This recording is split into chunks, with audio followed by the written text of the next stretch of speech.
Does the government work for us, or do we work for the government? What can history teach us about war and debt? Tonight, the decline and fall of the Roman Empire and the future of America.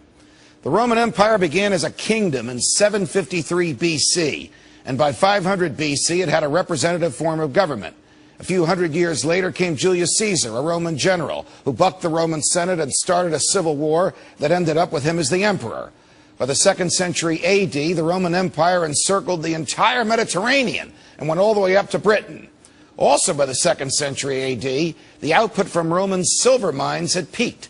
Silver was used to mint Roman currency. It was also traded for silk with India and China. The Romans were duped by their lust for luxury.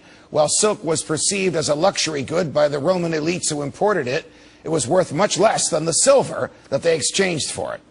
So what did the Roman emperors do once the availability of silver for currency began to decline?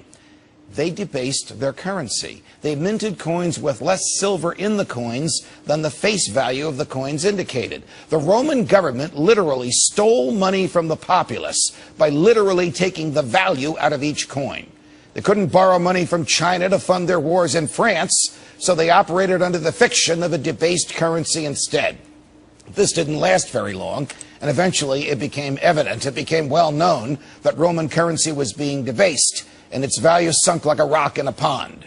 Stated differently, the Roman government lied, cheated, and stole from its own people. And when the people discovered this, massive inflation ensued. When the value of the coins they were minting began to eat into the economic power of the Roman elites, they turned increasingly to the military.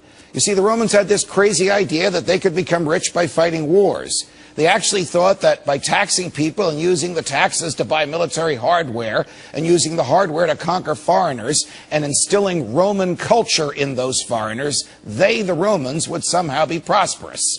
Instead, they spent themselves into a decline they couldn't get out of. The Roman elites had become accustomed to a lifestyle only available to them from cheap labor and government theft. And the masses were kept happy by bread and circuses the Roman emperors gave away with the wealth they had stolen through inflation and taxes. Sound familiar? It should. The United States is the most powerful force in the world since the Roman Empire. We have 900 permanent military installations around the world, and we are going down the same road that the Romans did. We are expanding our empire through wars of choice. We are devaluing our currency. We are allowing the government to bribe us with the money it has taken from us. But unlike the Romans, the Federal Reserve doesn't even pretend the dollar is backed by anything other than the government's word. The government's word. Now, who would trust that?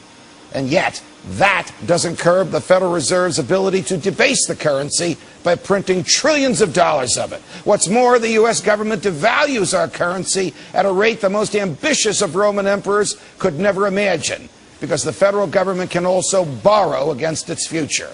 In the Roman times, there was no borrowing. There was no such thing as credit cards. But the federal government has a credit card. Right now, it has used up its $14.3 trillion line of credit. President Obama wants to extend that for nearly the 100th time, this time up to $17 trillion, so we can go down the Roman road of decline a lot faster. We have wars of opportunity in 5 countries, none of which were declared by Congress. We have a president who tells the people he is bringing the troops home, and generals who don't like it, and economists who advise the president that war is the health of the state.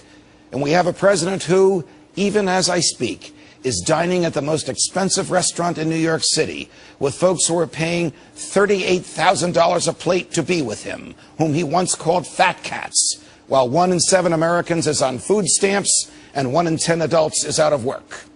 Will we learn from history, or will we join the Romans in the dustbin of history, a history of once great peoples who sent themselves into oblivion?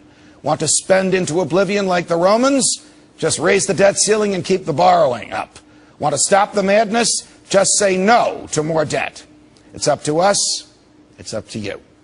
From New York.